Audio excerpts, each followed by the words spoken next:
koe Koma fuli patafika tea Ate fia ia sone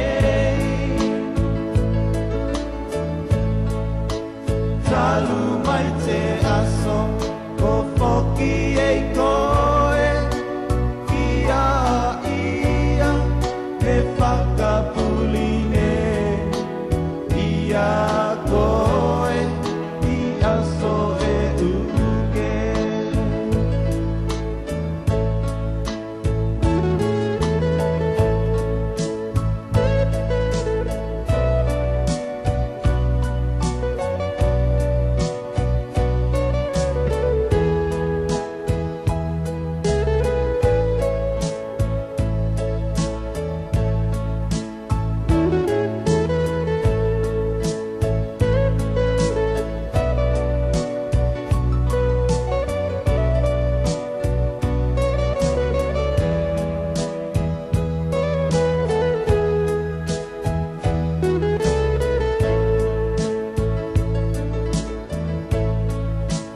Koma fuli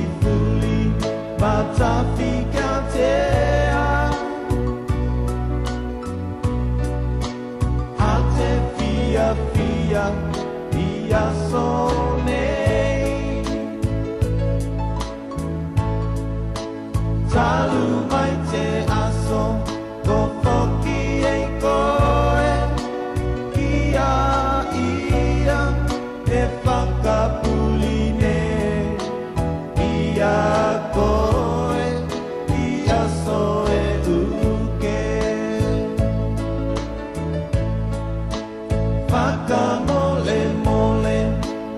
atu au Moa ma whakapuli I tau whatu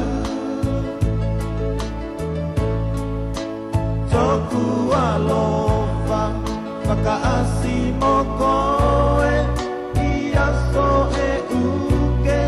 Ke whakatumau I o moe miti I po katoa Ke whakatumau I o moe miti I po katoa If I